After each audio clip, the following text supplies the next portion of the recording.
Darren Wendell.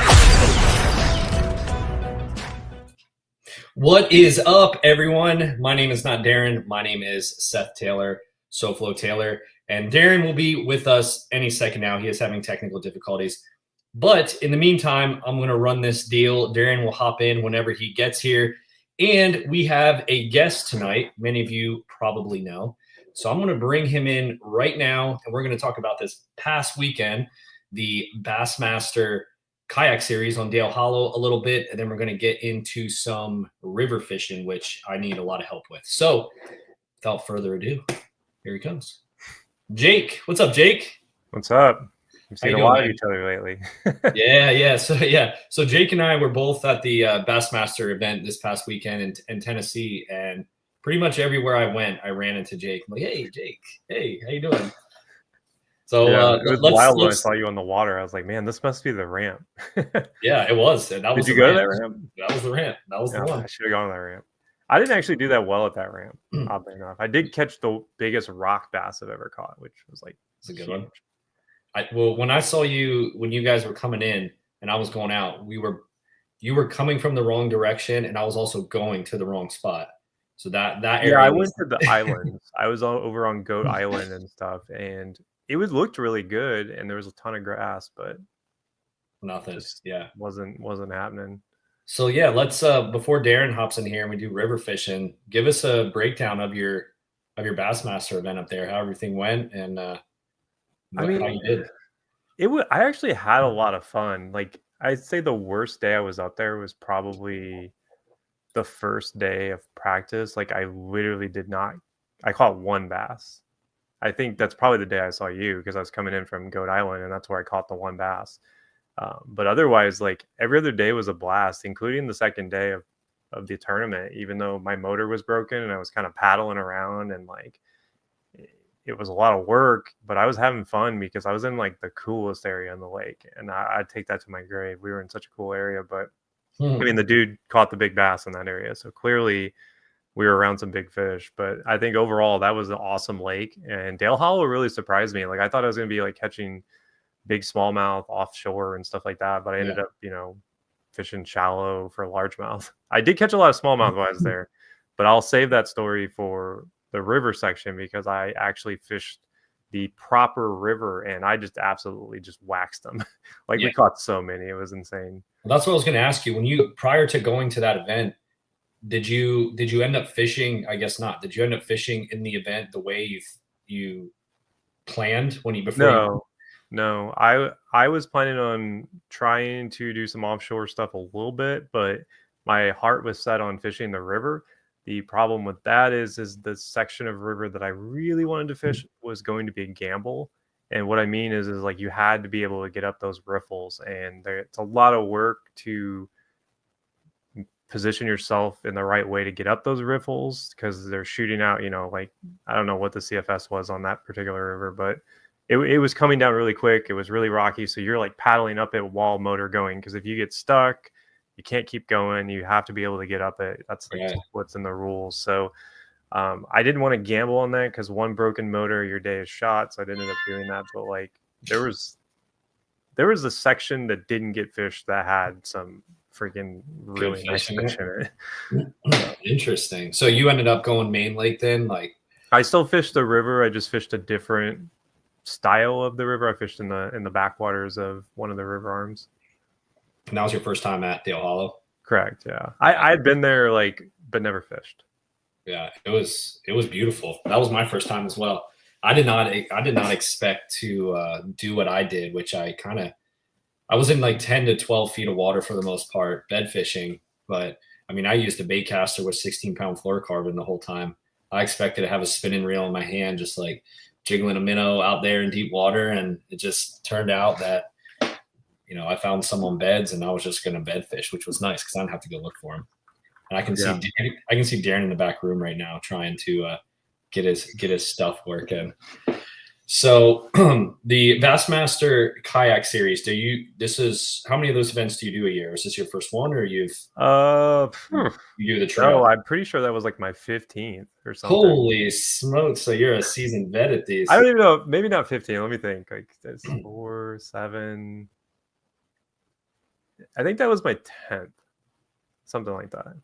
And do you stay at a house with a bunch of guys? Do you camp? What do you guys I do? usually stay at a house. Usually it's me, Drew, and whoever. I used to travel with the real yak dragger a lot, Ryan Reed, but he has since kind of taken some time off of doing that stuff. So this is a whole new cast. I was kind of solo on this one. So usually we fish in a group when we pre-fish, but I just fished the whole time by myself. I mean, I was a little bit with Pete, who we ran into when I was with him. But otherwise, we were just kind of chilling. So. Well, that's awesome, dude. That's cool. I usually can't, but I had a buddy that said I could crash on his extra bed that he wasn't using for free. So I'm like, let's do that. All right. Well, hey, let's get into, since Darren's taking a minute here, let's get into some river fishing. And I know you and Drew run the Kayak Adventure series, which is is big on the adventure aspect of the kayak fishing, which gets back into the rivers and places that boats don't go, and the adventure side of things. So what pulls you and probably Drew as well into the river aspect of these lakes and all these different places, like the river aspect? Because I usually just go main lake typically. So what draws you to like the rivers? Is it more fish? Is it better fishing? Different experience? Yeah, I don't know if better fishing is the right word. I just think rivers to me are exciting because they're always changing. Like a river is never the same for a decade. Heck, it's never the same year to year sometimes. Like it can drastically change from season to season based on how much rain, what's happened. And like the way they set up on rivers is just exciting. Like I think you can fish really aggressive sometimes on rivers, just because like the river isn't this like lazy thing, it's like it's constantly moving, and Right. those fish in there, they tend to be fighters. They tend to be exciting. They tend to be like aggressive. Now, I'm not saying that you can't finesse fish, because like that's one of the lures that you're gonna have to have in certain, especially in the summer when the water's low, you gotta have finesse. But I just, the river to me is just exciting, and I don't always fish the river in these tournaments. In fact, I would say I usually don't, believe it or not, because with the way the rules are written in Bassmaster, it is very difficult to fish some of the stuff that you used to be able to, because you cannot portage, you can't get out of your kayak. There's really weird rules about, you got to be back in a certain time at the which I feel like kind of is already your hard limit, right? So like if you have the 1 hour thing, like at that point you should have no limitations on how far you go up the river, because you've got to be back in an hour, within an hour anyway. So there's your hard boundary, right? Because you can't go 50 miles up the river because you're never making it back. Exactly. Yep. Well, hey, we got Darren in here. He looks like he might be on a mobile device. Oh my gosh, can you hear me? Yeah, we can hear you. I'm gonna put my fist in my freaking computer right now. I am so. You guys ever get so pissed off when your electronics don't? I can go 0 to 100 in about 3 seconds, and that's where I'm at right now. So I don't even know what you guys are talking about. So no, we did a little Bassmaster, talked about Jake's experience there at the Dale Hollow, and then we just got into why he likes river fishing, and that's where we're at. So Darren, we freaking celebrate you and your second place finish, I hope. No, we didn't do that. What? Are you kidding me? Sitting in the midst of greatness, folks. In the midst of greatness. So there's Seth's second place win. Did you share anything about your win? Nothing. Your second? Nothing, dude. Didn't share anything. I'm not gonna hop on here and boast. You already left me for 10 minutes, so I'm like, oh, I'm not gonna come on. No, I got you scrambling. Well, hey Jake, what's up, brother? Sorry, I was having issues, but let's keep the conversation. This is Jake, by the way. Oh, Jake. Nice to meet you. I've never actually talked to him before. I asked him on the podcast. I know you're involved in Kayak Adventure series, and so get ready to leave. Yeah. Oh, which one are you leaving for? South Boston. So it's the one in Virginia, not in Massachusetts. But that one is on Friday, Saturday, just like all the other ones, but it's going to be a good one. There's going to be a lot of smallmouth caught, probably a lot of largemouth. So if you're on the fence, anyone on the fence about that one, it's going to be a good one if you're in the area. How many anglers you guys signed up for that one? I think we're currently at 40 something. Which we expected to. There's going to be some last minute.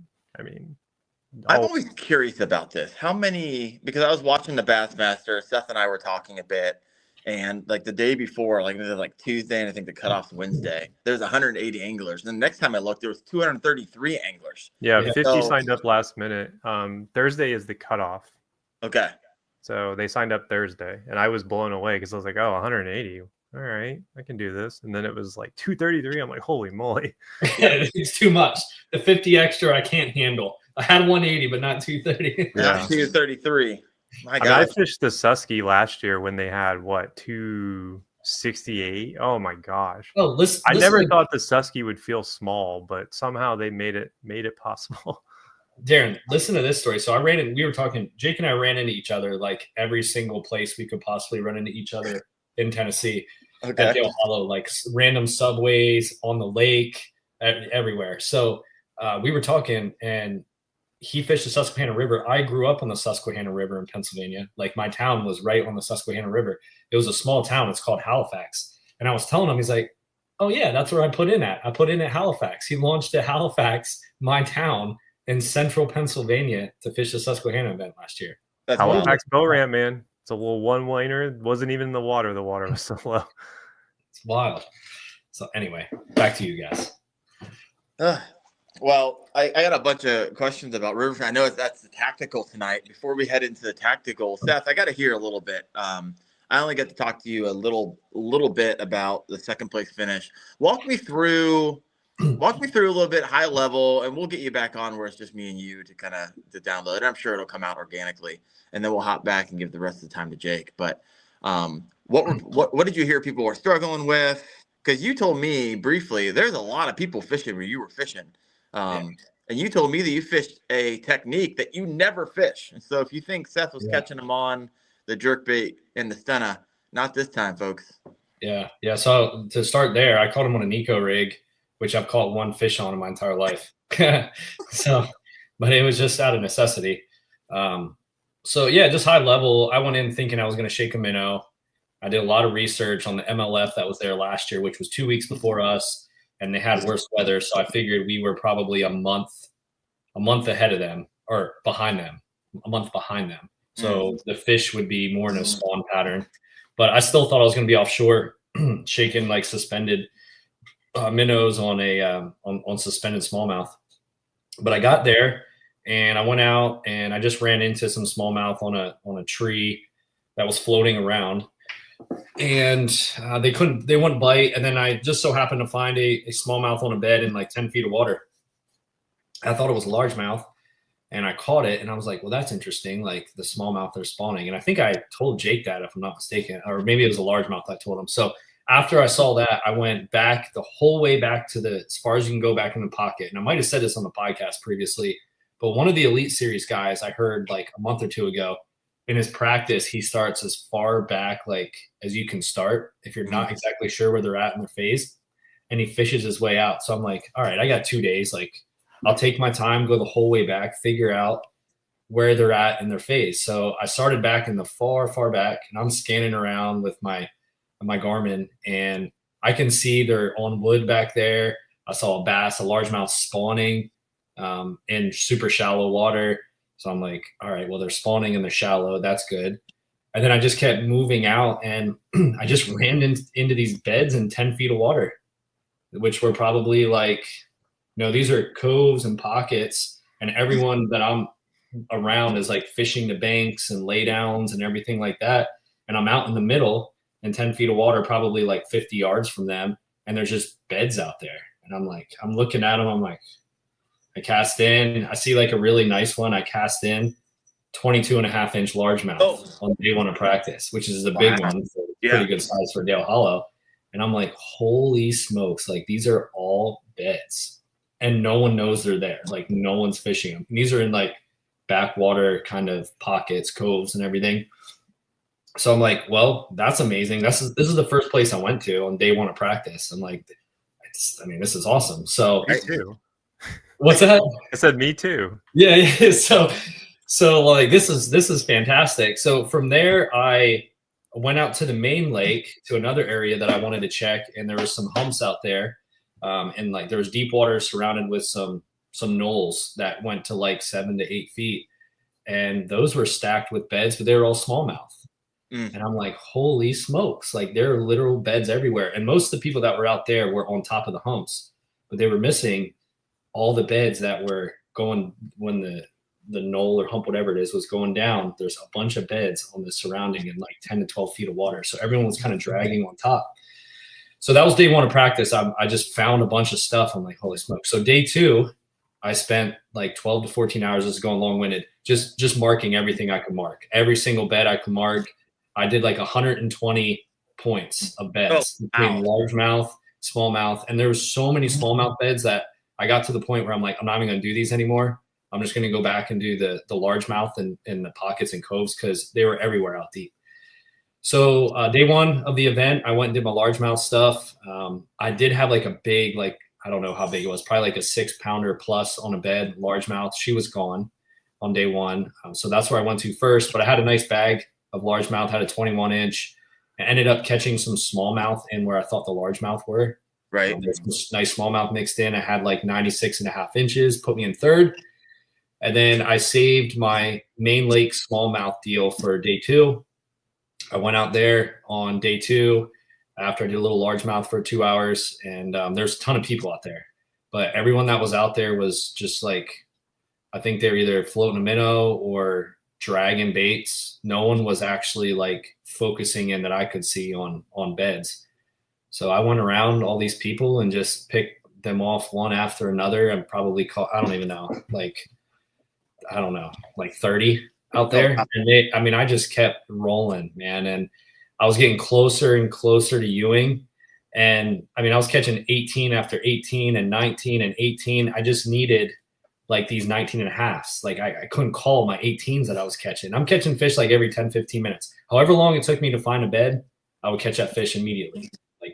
So that's why I thought largemouth would win. Personally, I know we kind of talked about this already. Like, because there's like a smallmouth get 18 more commonly, like 18, 19 is easier to catch, but then like 20-inch largemouth is nothing. You know, it's like exactly, yeah. So I thought so too, but I was already in third going into day two, so I'm like, I had an option. This is the last thing I'll say. I had an option around 2 hours left to go. I'm like, I had one that was a nice one on a bed, probably over 20 inches, a largemouth.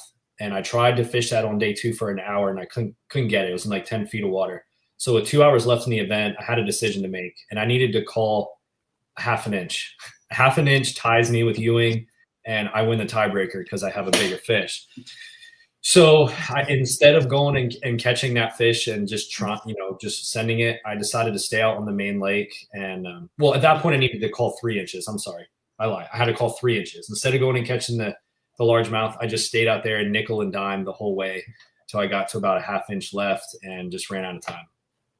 Really ran out of time. So yeah, I was out there fishing and I was watching it. You know, we were fed with our old knucklehead team, and man, I wanted it so bad for you. I literally felt a bit depressed after I talked to you after Lides Out. Yeah. Super frustrated. Jake, you were out there. I didn't know that. What was your experience like? So I ended up fishing some backwater stuff for post-spawn largemouth. And I was in a really good area. It's just some misplays really on my end. Like, it's, lost fish is something that you have to have, but I knew there weren't going to be a ton of big bites, and I ended up losing 2 of my biggest bites on day one. So instead of having like around 90 inches, I ended up having like lower 80s, and that's on that lake. Apparently, like that's a no-go. Like literally from like, I want to say 30 down to like 100 was like 85 inches. It was crazy. Like 85 inches on that lake is nothing. Like nothing. So I mostly targeted like fry guarding largemouth because I knew I wasn't going to be able to compete with people out on the main lake shaking a minnow and the shoalie. And the shoalie's not designed for that anyways. So like I just focused on what it was good at, which was skinnier water. And since I couldn't get up the river I wanted to fish, which I think we kind of talked about this earlier, I couldn't get up that river. I ended up fishing like a backwater section of one of the rivers. Why couldn't you get up it?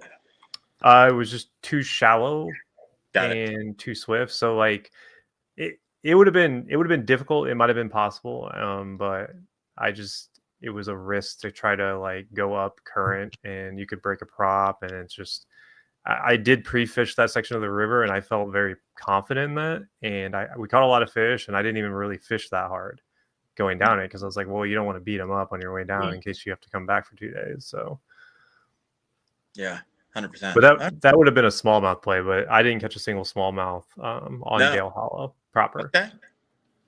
They're all bedding, all underneath Seth's kayak, apparently. Yeah, they're all. Yeah. So Yeah, what I see some comments there, Darren. Yeah, I'm gonna get over there real quick. I got one from Stinky River Tom. She's a beauty. $5. Thanks, boss. Appreciate that. He said just subs and loving your videos as a brand new kayak angler. Appreciate you. Thank you for the support. Creek Crawler. Seth, did you get any pictures of what the beds look like on a scope? No pictures. Nothing. No pictures. I'm gonna guess they look like a circle. They look like a giant tire sitting down there with a white thing right in the middle. That's what they look like. Yeah, and there were some tires down there too that tricked me, by the way, because they had a reflection off the inside of the tire. And I was Yeah, like, you got me. They come off all those docks when they like break loose. Yep. Come on, I need Seth, the content creator, to pop in and take some of those videos, man. I'm just kidding. You're trying to win a freaking Bassmaster, and I'm over here like busting you for need to see the video content. Fishing with Gramps. What was he catching them on beds with? Never fished them that deep on a bed. And well, he's like, I never bed fish anyways. So yeah. So yeah, it was a Magnum Baits reg stick. If you guys listen to the previous, Dark Horse tackle, baby. Dark Horse tackle color. So it is what I don't even use a Senko anymore, which is wild. It's a stick worm. And it is in a Dark Horse tackle color, which is like a peanut butter kind of color, and it's very salted, has a perfect rate of fall and movement, and it is more durable than a Senko, costs less than a Senko, and it's a smaller company than Yamamoto for sure.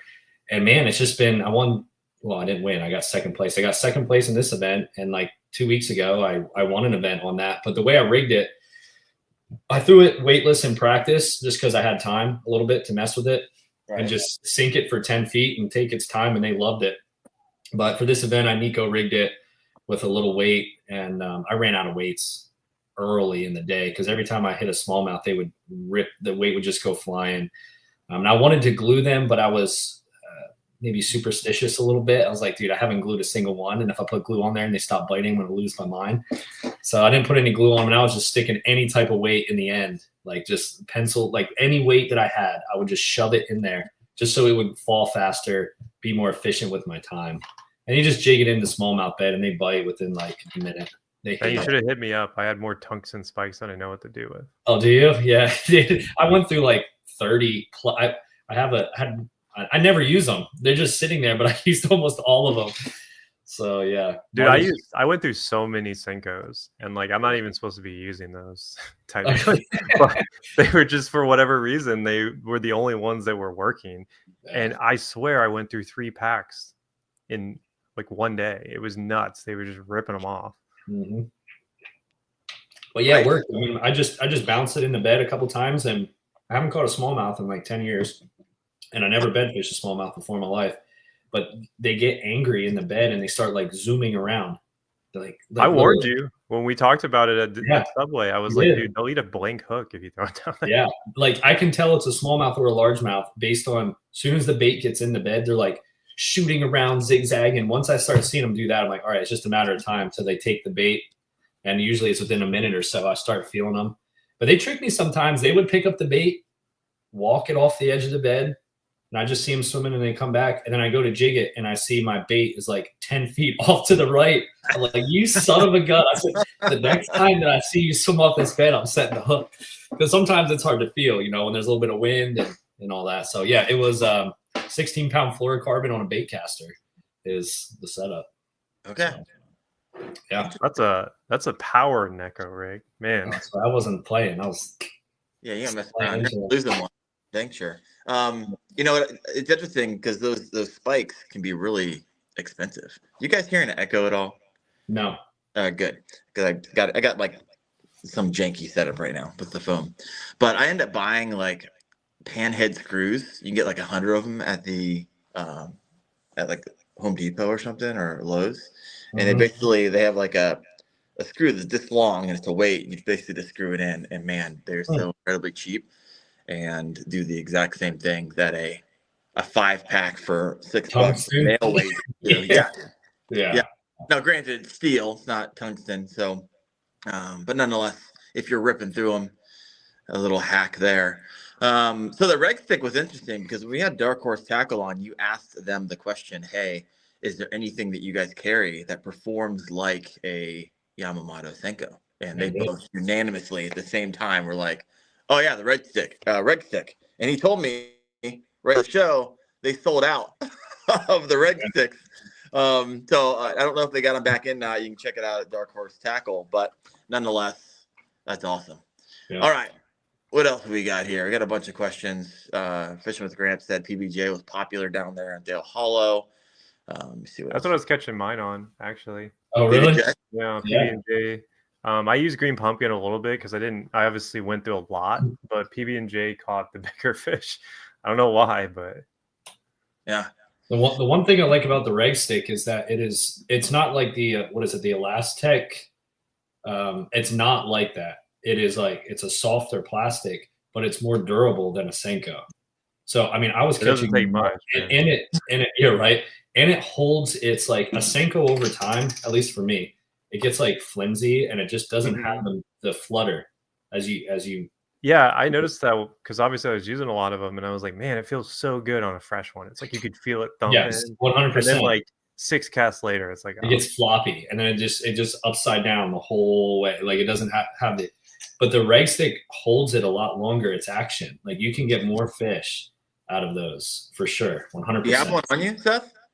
Do I have one on me? I think they're all in my truck. I took everything with me in the truck. Yeah. I don't think I have any. I only have like 3 or 4 packs left too, so I'm gonna have to order more. Yeah. Yeah, nothing in here right now. I have a feeling you won't have to order them if you don't want to. You give them a ring. I'm gonna give them some pictures on the trophy with their bag because they caught all my fish the entire weekend. Yeah. We had a question in here from Colin B. Basson about what hook you were using, and while you answer that, I'm going to put myself in the green room because I got to go. I got like 6% battery life because obviously I wasn't planning on using my phone tonight. And so, guys, let you take it away. I'll be back in a minute. Peace. So I used a Gamakatsu 2-aught wide gap hook. I think that's like the finesse circle ones. Yeah, it's kind of like a finesse circle. Yeah, it's not a perfect circle hook, but it's similar. Yeah. Dude, I started using a new hook that I love that would have probably worked really well for you. It was and I was using it for the wacky rig, is the Owner Sniper Finesse. I've never tried them, but you can get it. I think they come in like a 10-pack. So I was like, you know what? I'll try these. And they were legit. I just spilled my drink on my Knowing Bass, a $200 book. I'm going to write that down.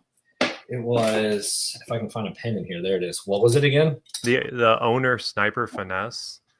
I've used a lot of finesse hooks, and like I've been experimenting a lot, and I was using that for wacky rigs. And honestly, I think I had a fish get wrapped around a log. I just posted it on my Instagram. I saw that video. Yeah, dude, go watch this video. Was that hook, and it kept him on that freaking log. And that was my 5th fish. Now, granted, it was like a 16 or something, right? But it was still like when you only have 4 fish and your 5th fish is wrapped around a log, you're sitting there thinking like, oh no. That thing was dangling too. Like it was just like dangling off the limb right there on that log. So dude, I was actually picking him out a lot longer than that. It probably was like at least 2 minutes of me like trying to get him out. What was the size that you were using? Oh, I think I was using a 1 or a 1-aught. I think it was a 1, size 1. All right. But they're all. I was really impressed, and it takes a lot to impress me. But I think that's my new one right there. Is the Owner Sniper Finesse. It was legit. Good deal. Oh, he's back. I was just about to go. I'm back. I'm charging. Perfect. All right, let's get back into a little bit more tactical. I'm sure what you guys talked about when I was gone was riveting and amazing. I'm sorry. I hope that's not stopping a great conversation here. But let's talk a little bit about Jake. What time are you just running? And I heard you mention your kayak. This is a KFO show. What kayak or kayaks do you run? I know that you were recently in a smallie, had my hands on Drew's as well. You're running the Shoalie at Dale Hollow. Like, what? Do you have multiple? Yeah, I have a Crescent CK2 Venture as well. I'm not sure I'm going to keep that though. It's so big. It's a little bit difficult to truckload. It's a great kayak if you got a trailer. And I also have a Hobie PA12, which I don't fish out of a ton. I actually won that one from ALY points last year. But You won it? How? I'm on the Eco Fishing Pro staff, so like when you hit a certain threshold in AOI points in Bassmaster, you get a free kayak. Oh, so nice. That's what I picked. I was like, I want something completely different, and I didn't really use. I don't really use it very much. I'd like to because it's a lot better for like live scoping and stuff, but Sure. I don't really do that a lot. I tried pinging a minnow a little bit at Dale Hollow, and they kept looking at it, thinking like, I don't think so. And I was like, you know what? I've had enough. I heard that from a lot of people that they must get dinged a lot. They definitely do. Yeah, I saw some giant smallmouth though, like on the sonar, and I was like, man, if somebody could catch these, yeah, it's all. So you said you were just fishing for you were fishing shallow for smallmouth? Is that what you're going for, Jake? No, I went primarily all largemouth. Oh, okay. So I targeted like post spawn fry garters. I did catch one spawner. That was like a 19, I think, but mostly what I was targeting was post like fry guarding largemouth and backwater sloughs and stuff like that. So I was fishing around a lot of like flooded timber. All right. So when you fish, I only had like 2 or 3 rods with me on day 1. I took 4 on day 2 though. Oh wow, that's interesting. So you're kind of a minimalist. Yeah, typically you won't see me fish the actual tournament with more than 5 rods. And you just well, Seth, you're kind of the same way. You're like, hey, I got my 5 things and I rotate through them and I can always. I personally don't think like you need, I heard Ewing say he had 10 rods of different jig head minnows, and like I get that if you're just fishing jig head minnows and you've got a big PA14 that you're trailering, sure. But like I don't have that, so like to me, like if I want to try something, I can retie in 30 seconds. So that's kind of my theory. Yeah. I had 3 rods. I had on day 2 when I had it figured out. It was a weightless wacky rig Senko, a Nico rig, and a drop shot on a spinning reel that I didn't even pick up. Didn't even touch. So yeah, once you got it figured out, I always felt that way. Like for me, if I'm going into an event in practice, I have a ton of rods. If day 1 I have a bunch of stuff on my kayak, it means I really didn't figure them out. At least for me. Like it means I'm going to be throwing this and maybe this and then this and this. But if I get them figured out, I usually just have a variation of like 1 thing or 2 things, and I go light. I didn't even have the most important rod apparently, which was a frog rod, because that's what they were eating in our area. Yeah. And I had grabbed some goat toads with the intention of throwing them that day, but then I accidentally left them in the truck that morning, and I got like halfway to the spot because I had like a 30-minute run to where I was fishing, and you had to make this run. It was a very isolated area. And I got halfway there and I was like, oh my gosh, I don't have those stupid frogs. Came back to haunt me. I didn't follow. I didn't read the articles. I know there's a bunch out today, but what was Ewing doing that brought him his success? Was it essentially the same thing, Seth, or was something a little different? No, I think he was, if I'm not mistaken, I think he was jigging a minnow over a sweet That's spot. all he had. Yeah. That's all he had. He had 1 area, and that did perform really well for him. And then he lost his drive, I think. Something broke on his kayak. I think his belt broke or something. His belt, okay. So he started drifting over it, and then he started figuring some things out. And I think he had one really nice area that performed for him on a minnow, I believe. He's deadly with that thing. That's awesome. I got some comments over here. One from Chad Hoover. Taking a shot at you, Seth. That looks like that dude that'll be driving a Trans Am when he's 57 years old. I'm that dude. I see it. I see it. I don't know why. I do. You got some chuckles in the comment section there. What will Chad be driving when he's 57? Maybe he is 57. I don't know how old Chad is. Chad, how old are you, man? Oh my gosh, so good. What Creek Crawler says, hey, when someone shows up with less than five rods, follow them. They got it figured out. I mean, he did come crawling to me for some lures after day one, so Creek? which he didn't give back. Oh yeah, you mooch. Everyone mooches. You come over here. You don't give it. It's just you pass them all around from time to time. I'm actually heading down to Gunnersville next week. On my way down to be fishing with Rudd and Creek Fishing Adventures. Then I'm going to spend 5 days, 6 days on Gunnersville with Chad. And I don't plan on bringing anything. I just plan on using all his baits. So it'll be good. That's the way to do it. I know. We were just talking about how I'm about to mooch a bunch of baits because I'm flying to South Boston. So that's tough. Well, I've got 2 travel rods ready to go. I'll borrow another rod, and then I'll have a few baits. But if there's anything I need, I'll just borrow it. Man, I've never flown somewhere. I think that'd be difficult for me. I don't know. I mean, your travel rods, they got to be pretty. Are they like 2-piece or 3-piece? Or are they like I've actually got ultralights? What are they? Got them with them. Actually, so they're just in this case. It's actually one of these is a swim bait rod. So like it just goes in this case, and you can carry it on. And Southwest doesn't say anything, and it's 3-piece rod. So it's I don't know how well we can see in this view, but you can see it's not very big. What's it called? Swim bait rod, huh? This is a Mega Bass Dragoon, and the other one is a Mega Bass ALO. It's the Triza series. Okay. All right. How much of those, if you don't mind me asking, how much of those run? Well, I want to say they're like 3 something, but I got them on sale. I never buy stuff at retail, so I wait for the sales to buy all my stuff. There you go. All right, so let's head back into smallmouth tactical. When I think smallmouth, I typically think rivers. I mean, is that where you typically fishing those, Jake? I see a lot of your photos. Yeah, I can't tell you the last time I caught a lake smallmouth. Okay. I didn't catch one at Dale Hollow. I'll tell you that much. Yeah. But tell us what's going through your mind. I mean, do you fish primarily? I mean, I imagine you're in Illinois. Where in Illinois are you? I'm right on the border there of Illinois and Missouri, so right by the Ozarks. So that's why I'm always down there smallmouth fishing. Okay. So are you like John, where you're constantly trying to find a different fishery, and so you're traveling all over the place trying to find those, or are you limited because of work or whatnot, or do you do this full time? Like I'm curious. Yeah, I do actually get a chance. Yeah, I do a few things full time now, content stuff, but then I also have like some other content gigs that I do, like consulting type stuff. But I mean, I do travel a lot. I tend to use Kayak Adventure Series to do some of the more explorative type stuff because you're there anyways, right? Working the event. So like gives you a great opportunity to explore a new water body. So like when we were up in Wisconsin, I went and fished the Wisconsin River and caught some giant smallmouth up there.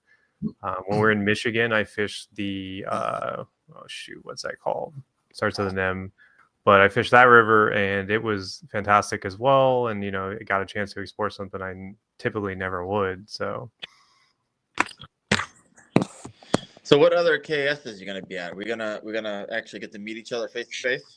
Yeah, I'll be at all of them this year. Okay, right on. I'll see you at the Springfield here in about a month and a half. That one will be a banger, man. I enjoyed the one. Yeah, that Florida one was dope. The limits there were crazy. Yeah, it was fun. I had a lot of fun on that. So when you're heading to the river, Jake, what's going through your mind if you're going through a new place? Just walk us through. I think a lot of people, they probably just do the lake fishing stuff. Smallmouth fishing, I always find it difficult because when I think about smallmouth fishing the rivers, I typically fish alone, and it's all kinds of issues with you almost need 2 people if you're going to float a river, so forth and so on. So I never really get around to it a lot unless you just kind of wade fish and walk up and down a little bit. So do you typically, when you river fish, you hopping in your kayak and doing a float, or you just wading in? I'd say it's 50-50. I do a lot of single access, especially with motors. You go up a river and you can just single access. You can do that solo or with people. I mean, I prefer to single access. I actually think fishing upriver is easier, but fishing like a float is obviously a little bit more like conducive to actually like covering water, I guess, if you really want to break it down. It's also more consistent because you're not constrained by water levels, especially when it's cooler. It can be a little tougher because you don't really want to get out in like 36-degree water and start dragging over a riffle. So that's just some of the things that you have to consider. But I mean, I think with Newports, especially like the NK300, you can solo access most things this, 80% of the year. I think it's just like summer can be a little tough. I love doing floats in the summer because like you can get out, sit in the water, wade around. Oh yeah. So your NK300, I was talking to Drew. I was over at his house dropping the smallie back off. I only live like 30 minutes from Drew, which was fun. I've actually been able to hang out a bit. And he was telling me he gets like over 8 miles an hour. Has NK300 hooked up to his smallie. I was like, holy crap. I think the most I get is like 4.5. I can't even imagine going 8 miles an hour in a kayak. Sounds amazing, to be honest with you. That might be downriver. I don't think he gets that on flat water. It doesn't matter. Just going that fast in a kayak would be. Yeah, because usually like 6.5 to 6.8 is kind of top end. That's crazy. Oh. I run a smooth 4.5, 4.6, and then you get hydrilla, and then you run 0. And you go backwards to clean it off. Did you have an XI3? I do, yeah. Oh, okay. Yeah. I couldn't remember when we ran into each other on the water what you had. Yeah, exactly. Yep. You plan on getting a stern mounted at all, Seth? No. You're fine. I need to be held in one spot from the front. Like what is it called? Pinpoint for Motor Guide. Pinpoint. Always called spot lock, but yeah, I need that. Yeah. 4.5 is good enough. If I can't get there, then it's not where I need to fish. I guess we'll stay where I'm at. I mean, it's a big upgrade from paddling in your Hobie, which you used to pedal. Yeah, I did a while, just a whole season with just pedaling. Yep. You still made it happen. That was a game changer. That having a motor, having that bow mount there, that was a game changer for sure. I actually just had someone tell me that they got a motor and they don't like it. Like they just whatever. I asked them why and they never got back to me. They were like, "Hey, I got a motor and I end up like just not enjoying fishing as much." I was like, "All right, interesting." Because I paddle once and I don't like fishing anymore. So I guess it's to each his own. I like to use the pedal drive when I'm at my location because it's a little bit it's quieter, it's just easier. I don't have to touch a button or anything.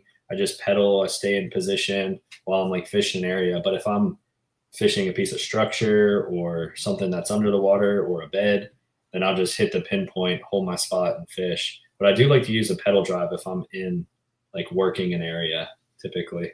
Yeah. I just don't like pushing the button here and the motor go and then turn off. Like, it's a little loud. Okay. A little funky. Jake, do you pedal drive at all? Or all you paddle? Well, your Hobie. I don't really use the Hobie a ton, truthfully. I like it though. I actually think it's pretty dope. But reality is like I'm usually stern mounted paddle kayaks like the Shoali. And honestly, you're more likely to see me paddling a river than in the Hobie. Okay. Straight up just paddling like outright. Like I actually have a river tournament coming up on the 10th, and my whole strategy is going to be paddling because I'm going somewhere super wild. So, ooh, juicy. Yeah, I got a pretty crazy strategy cooked up. All right, we'll see if it pays off. So 40, how many of you guys think you'll end up getting? And probably I'm hoping in the 70s. We'll see though. This is, we do have the All-American, and I think the Kayak Team Series has an event the same weekend as well. So there's a lot of draw from other places. So it's just, it's tough being a kayak trail because like there's so many. I mean, it's a good thing too. Like there's so many opportunities to fish cool events. So what's your capacity at KAS? Because I see you on the website. You're part of the podcast. Like, I do all our production, and I do a lot of our like behind the scenes stuff, and like any of our media or like social media, or I do a lot of editing, and I edit for other people as well occasionally when they ask. So, kind of. Oh wow! You just let that out for the world to know. Now you're in trouble. He edited I don't do it for free though. It's too much work to do it for free. So just full disclosure. No, I hear you. I get companies all the time. I just had a conversation with a company. They're like, "Hey, we'll pay you this." And I was like, "Awesome," but like, "Well, we want it to be solely on our website." And I was like, "Well, so I don't own it anymore. Well, I just doubled the price because that's how I make my money as well on YouTube. And if you own it, then." And so we came to an agreement. It was interesting. People don't understand how much work editing and how much time it takes to do that. And if you have someone who's talented at it, yeah, it's yeah, I mean, it's like one of the things that I am pretty good at, I guess. The short I edited this morning, I literally hadn't even looked at the footage. I just knew the clip existed. And in my mind, I was like, all right, I already know what I wanted because like I was there, it happened to me. So I knew exactly how I wanted to do it. So it was like a super easy edit, but like I could see like, for some people, they would see that and like, man, that must take forever. I'm like, no, man, like once you get your rhythm down, it's like, it's a lot of work for sure, but it's like, you can really get into like a process, but like, that's like years of experience, companies don't understand. It's not like you just pull it out of that thin air. No, 100%. That's one thing I liked about the Kayak Adventure series, the one that I went to, was for each person that made it on stage, like their biggest fish was up there. So it was cool. So you got to see everyone's fish. You got to see clips from the other anglers. So there was just like more media, like action, like more videos, more pictures. You got to see what everyone else was doing, like the big fish of the event. We even had the one of the jerkbait in your hand up on stage. Yeah. Oh, that's a great shot. Yeah. So it was just cool to see, because most of the times in these events, you go to the ceremonies, you had 95 inches, good job, you won, and that's it.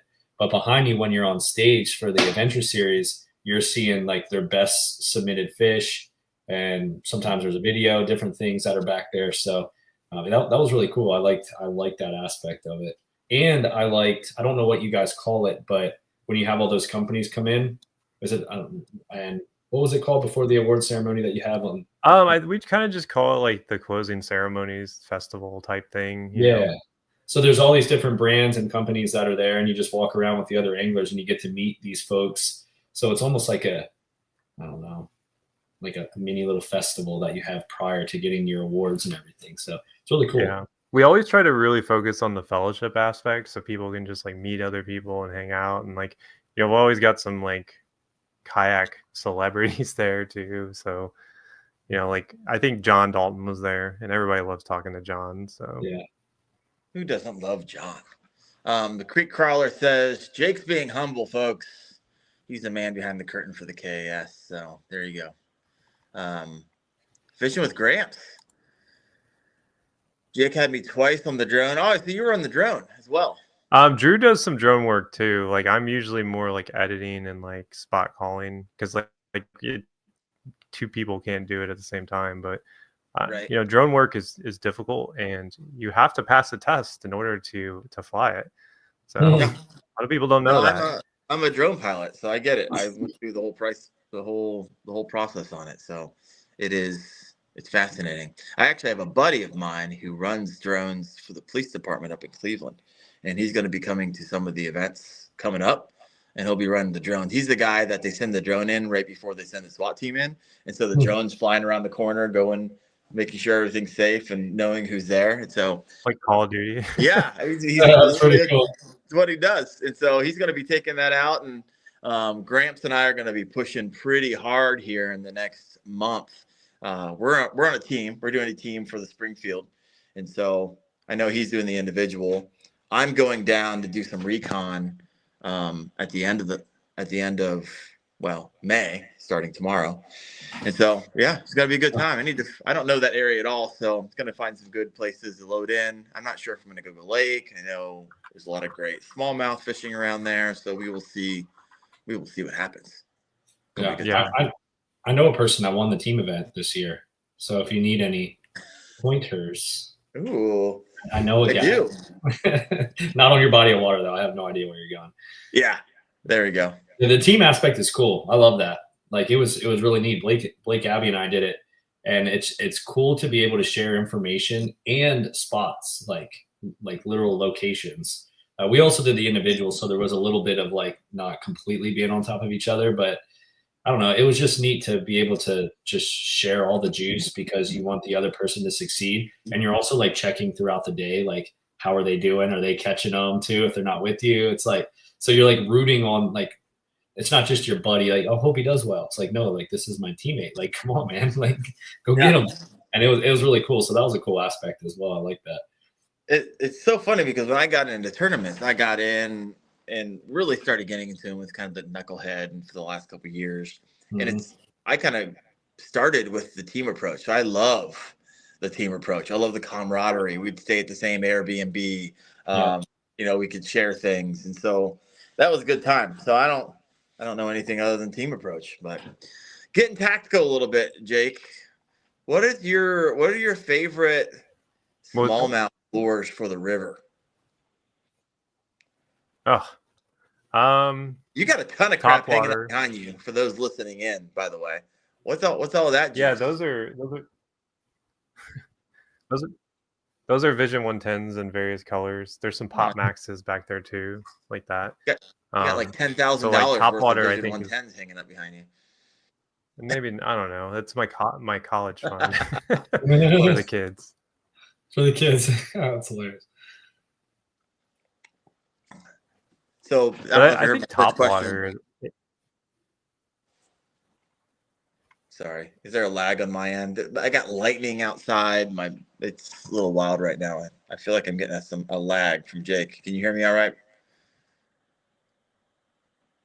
Yeah. Okay. He does have a lag a little bit. Yeah, we got storms. Yeah, just a little lag, but it's not too bad.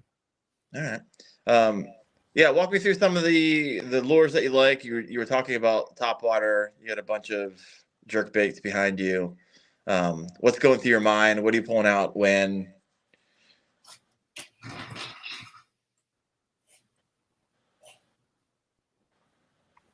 I think when I first get to the river, like I always try to start with a moving bait, like a spinner bait or a chatter bait or topwater.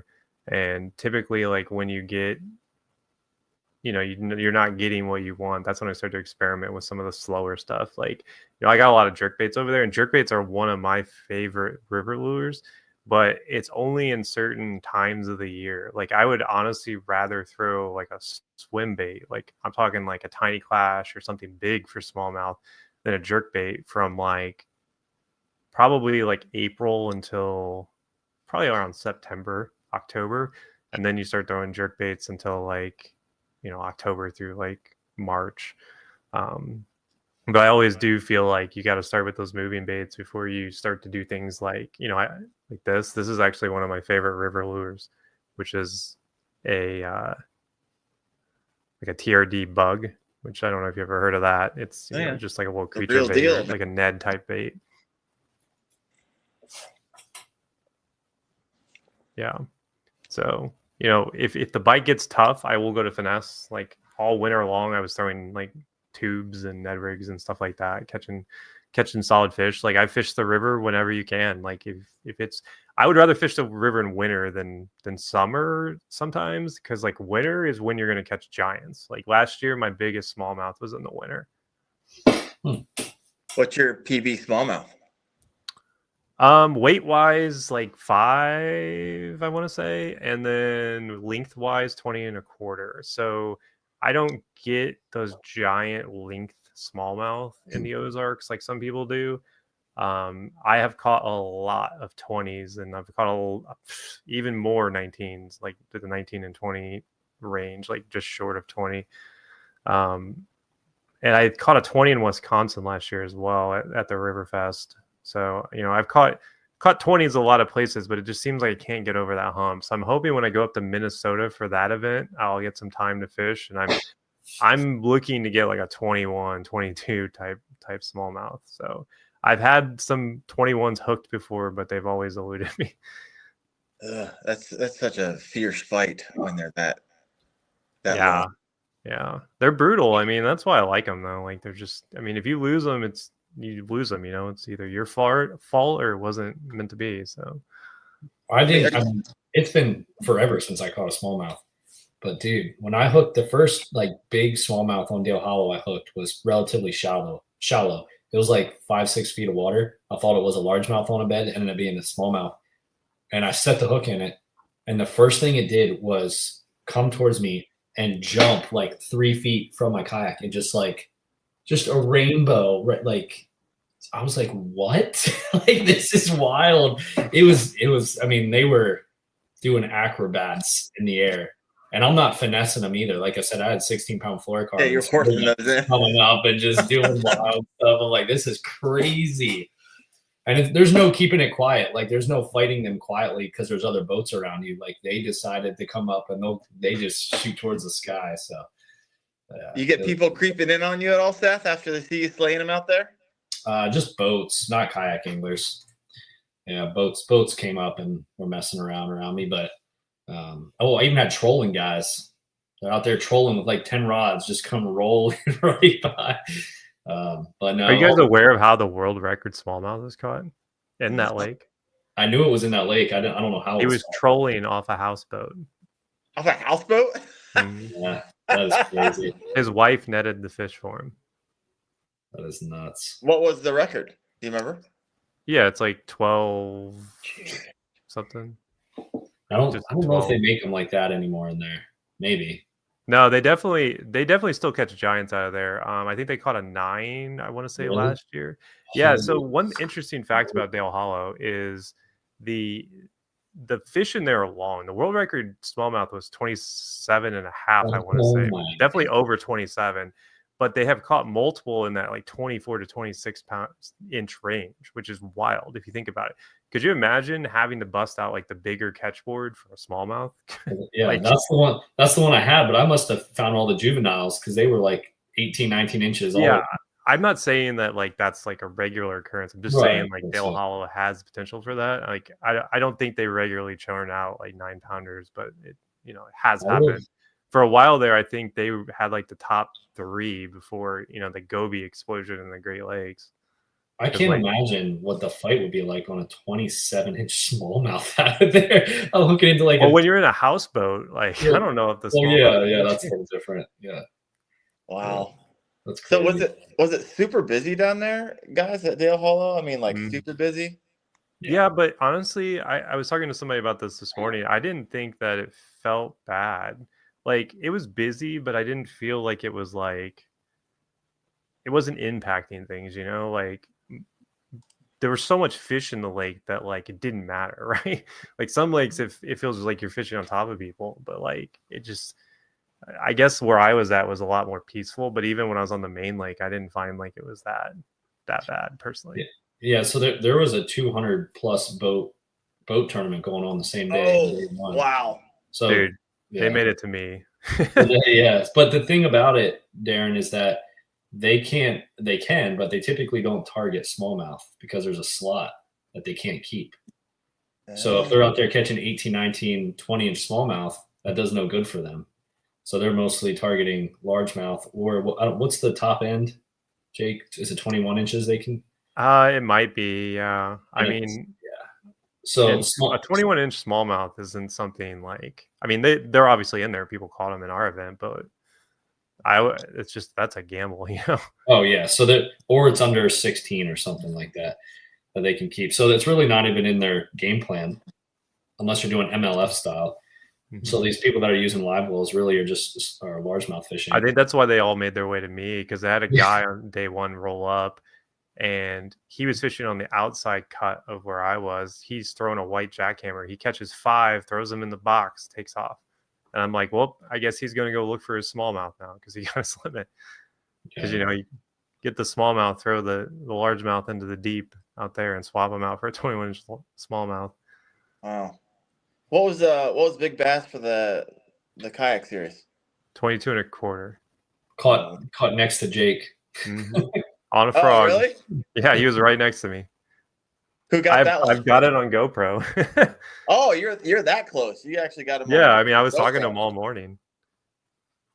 Okay. And I was a good guy because he fished there day one. And I was like, hey, man, like, I know that, we're coming into your spot. Like, just tell me where you want to start and I won't start there. Yeah. and that's where he started. And I was like, man, I should start there. That's where I was going to I should have start. been the villain. I mean, how big? I mean, I've never been on Dale Hill. How big is this lake? I mean, you guys are saying it doesn't feel crowded, but when you got It's not big. hundreds of boats and I feel like kayaks, there's a ton of cuts you can get lost in. Like, it's just, there's plenty of space. Yeah, and there's a ton of fish. Like, you could probably catch fish anywhere. They just might not win. They might not win. They might be dinks. Like, I feel like every laydown that I checked out had fish. I mean, every cut had fish. It's just some had a lot more than others. But there were fish everywhere that I went. And but yeah, there's like Jake said, there's a lot of cuts. There's a whole main lake channel, and then there's cuts that go deep back in there. And then there's a lot of flooded timber. Mm-hmm. But I mean, however you wanted to fish, you could probably find it. Yeah, it was a good fishery for sure. Like, it was nice. So 2 questions, switching gears a little bit. 2 questions around smallmouth fishing. Choose your own adventure, Jake. 2 questions here. What's one technique that you haven't shared yet? You think more people should try for river smallmouth but don't? Or what's the biggest mistake you see anglers making when targeting smallmouth in rivers and streams? I think that a lot of people think that you need to throw small baits for river smallmouth, and I think glide baits are actually one of the most effective tools, especially like those big soft glide baits like mag drafts and 7-inch glide bait. I mean, I've seen people catch them on the TK9, and I know it seems crazy, but there was the story about how someone saved a smallmouth that had like an 8-inch bluegill shoved down its mouth at Dale Hollow. It just goes to show you, like, when a river smallmouth gets to that 18-inch mark, it becomes a different species of fish. It's no longer like, thinking small ball. It's thinking he's a predator. He's on the top. He's going to eat big baits. He's going to eat big fish. I've watched them eat suckers. They grab them, they fold them over, and they swallow them. Like, jeez. And those suckers are like 6-7 inches long, So like, I think the big bait thing is catching on in the river, but I think that once people really start to realize that when the time is right, throwing a glide bait is arguably the most effective lure to catch a big smallmouth on the river. So, yeah, I mean, I see freaking creek fishing. I mean, creek crawler. I mean, he's throwing traces and getting monster smallmouth here in Ohio. So it's interesting. Yeah, you typically, when I think river fishing, I'm like, oh, I'm gonna go get a Nico leech. I'm gonna get a Ned rig, and those usually pick them up. But man, all right, good to know. So if you're out there looking for a trophy, it's the drawing power. Like, it might not get you the most, but I've caught 12-inch smallmouth on 6-inch glide baits. So it really is amazing what a small fish will go after. I'm constantly amazed at some of the baits that I throw. And I was like, you really came up and tried to eat this thing? It's like nearly your size half the time. So yeah. Can I go on a quick tangent on the glide bait? Of course you can. So on the Elite series, I don't know if you guys were able to watch any of that this past weekend, but was it Paul Marks? I think he had it was a largemouth, not a smallmouth, but it was on a bed, and it was being a little lazy, wasn't biting his baits, so he threw a glide bait. I've never done this. Maybe you guys know this, but I've never done it. Obviously, if you're bed fishing and you're sight fishing, you have to hook them in the mouth, or you got to throw them back, right? In the Bassmaster Elite. So he took his hooks off his glide bait and was throwing just like a blank glide bait in there to fire up that female on the bed. So because it has like a drawing power, and it's just like they get angry at glide baits, but he wanted to make sure he didn't make the mistake of hooking it outside the mouth. So he would throw it in there, get the girl fired up, the big bass, and then he would toss his other bait in there and then catch her once she was fired up. So that's a technique I didn't know or never tried on bed fishing. So that's going to go in the arsenal in the future. A hookless glide bait to catch big bass on beds. Interesting. Very interesting. So that's a tangent. There you go. So Jake, what do you have on the horizon? I mean, are you primarily on Instagram? I know you also have other platforms. What's your go-to? Where can people find you? Yeah, I'm on Instagram, obviously ILYakkin, and I also do YouTube. I'd say those are my 2 primary ones. I do more long form, obviously, on YouTube. And And then I also dabble a little bit in TikTok. Like I've done it mostly mirrors Instagram though, but TikTok's a hard nut to crack. It's a much different animal over there. Yeah. What's the main differences that you find between the platforms that you've kind of dialed in? I think TikTok is a little less I want to say educated on fishing, but it's like you run into a lot of people over there that don't understand what's going on. So like you'll get like really strange comments where it's like I had one guy who was like, "Oh, you're hurting the fish," and I'm like, "Why are you watching this video then? Like if that's how you feel, like it's just stuff like that." Oh, I get that everywhere. In fact, I'm getting comments. Someone's trying to troll me right now, calling me ignorant and stuff as I'm looking at my phone on one of my platforms. I have no clue which one. It doesn't happen very often. Like, it's interesting. I was talking to my wife, and I got this really awesome comment from a guy. He's like, "Hey, I've been following you. You really helped me, put me on fish, bigger fish. Thank you so much." And then the next will be the complete opposite. And then it's interesting people. And I love it because once you start getting more, if you're in a content creator, the more like kind of troll, I call them troll comments you get. This means that the algorithm is putting you in front of people that you typically don't get put in front of. Yeah. And so typically it's a good thing if you're like, oh, it's not something that you're doing as a content creator, like, hey, you're an idiot. It's literally just pushing it to new audiences who may or may not know anything about fishing and think they do. And so it's usually a good sign when you start getting onside. And usually you're at the beginning of the fishing season, more people are searching. It's usually when you get that. It's an interesting role. But yeah, Jake's rocking on YouTube. He has like 5,000 subs. Come on now. When did you start that? I started taking it a little bit more seriously last year. Yeah. By more seriously, what do you mean? I just started posting more long form content, focusing more on like higher quality long form content. It was never really a focus of mine when I was, I was working for another company where we managed some YouTube channels, and like in the past, I had like an 80,000 subscriber YouTube channel that I used to run when I was younger, that focused on like computer parts and building computers and like that sort of thing. So like I had some background in it, and I finally decided like, I might as well dabble a little bit the reason why I kind of dragged my feet is I felt like I wasn't sure how I wanted to do it. And I've really focused more on just like more raw style stuff of like sharing the actual like adventure from point A to point B. Whereas it's not like just, hey, here's my stupid tournament. It's like there's a narrative behind it, and like you can see it and like, watch it unfold. And just even if I don't do well, I still post. I posted Lake Fork, and I don't know if you guys are familiar of what a disaster that was. It was so windy, and like I couldn't even fish. I don't even know how I caught the fish that I caught. I just like willed myself to catch a handful of fish, and like I didn't even end up submitting all my fish because it didn't even matter. There's no AOI, so it's like it was just winner take all. And it's like, does it really matter if I need to? Should I really drive 10 minutes into town to submit these two 12-inch fish that I caught? No, probably not.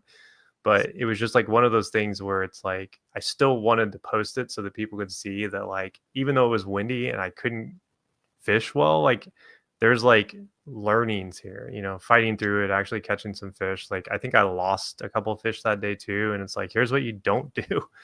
So that's kind of why like the way I've kind of positioned it is just being like the journey versus just like, here's a dude with a fish. Because like I've always told people, if you want to make it in like the fishing content world, you have to be more of dude with fish. What do you like better, the short form or longer form content creation? I like them both pretty equally. I think short form is interesting to me because you get to share a bunch of moments, you get to chop it up. But I think like sometimes short form can really cause a lot of confusion, and that's like people watch it and they don't see like how it unfolded because you're much more limited. I do like that now there's a push towards that 1 minute mark, because most of my reels are over a minute. Mm-hmm. So yeah, I've been starting to goof around with the pushing into the 2 minute, up to 3, and it's like, all right, this is interesting. But you really almost got to put it like a small movie together in order to keep people's attention that long. It is it's fascinating. Wade Life said, "Hey Wendell, thanks for responding back to my question about Newport 180 today." 100%. I literally all day long I try to actually respond to every comment. I definitely read them all. I'll probably respond to 90% of them if they require some type of comment back. So appreciate everybody who listens in. If you haven't done so yet, please hit that like button. Sorry about some of the technical difficulties I had on my end, but Seth always saves the day per usual. And so, Jake, where can we can find you at is it ILYakkin at every single one of those? Yep, just whatever it is right there. There it is. 2Ks. Not sometimes that confuses people, but there is a ILYakkin with 1K out there somewhere. Oh no! Are you the guy with 2, or is he? I'm the guy with 2.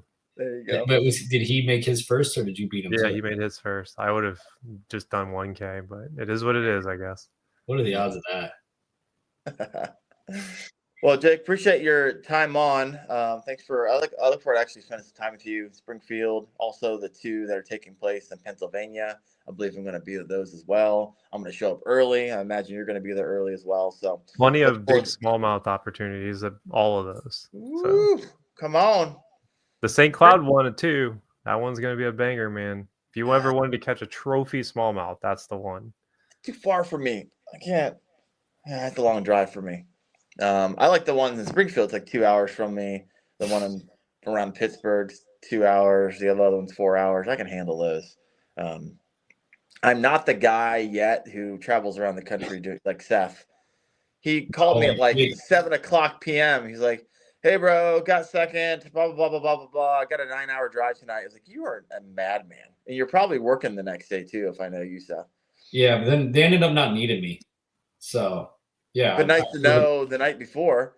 Yeah, I drove the whole way across the country. It took a long time. I got there. They're like, "You know what? We're probably good for the day. So you're good." I'm like, "You have got to be kidding me." I just drove. I tried staying up all night to get here on time. Did you sleep at all, or are you just planning on skipping a night of sleep and going straight into work? I skipped a night of sleep, but I couldn't make it. So I every 2 hours, I'd pull at a rest stop and sleep for 30 minutes. And it would reset my body a little bit, reset my attention. And then I'd go again. It was pretty miserable. I'll never do it again. Put it that way. Yeah, you're an animal. That sounds no. I was a zombie yesterday. I couldn't even have regular conversations with my wife. I was out of it. So yeah, I'm taking Mondays off from now on. I love it. I think if you bring home some money, you should be able to take the Monday off. So yeah, or just don't place. Then you get to go home right after the line's out. So yeah, I made that mistake of not having my truck packed, so I had to drive back down to Tennessee and then back to Kentucky. Oh shoot! Yeah, because I was actually switching in Kentucky. Okay. What? I wasn't following you. What were you doing in Kentucky? Well, they're both the lakes in both states, Tennessee. Got it. And you were staying in the. All right. I was staying in Birdstown, right? Yeah. And I was driving up to Kentucky to fish. So, Seth, where is that trophy, by the way? I would have that in my backdrop, and you have it on the floor corner or something like that. There it is. Beautiful. Hey, the thing about these trophies, which I didn't realize, is they're heavy. Probably not a good judge of weight at 10 pounds, 15 pounds. I don't know. It's meaty. You'd be surprised how expensive they are too. I can pawn it. No, I'm just playing. I would never. How much are those things to make? Expensive. Well, come on, I need to know it's expensive. It's not. I can't divulge it because I don't know. I think it's the rates are it's definitely over $100. Oh, okay. This feels way more than 100. It cost me more than 100 to get, but I don't know. I didn't expect them to be as heavy as they are. Yeah. And you see the elite guys with the giant, really nice ones, and they struggle to get it over their head. But these I have one of the Kayak Adventure Series ones back there actually. And this one is even heavy. These ones are even heavy. This is my first place youth trophy. I earned it. How'd you get the youth? Because it was left over. We didn't have Oh, any youth nice. at the championship, so I default am the There you Bruce go. Stock youth champion. I got mine back there.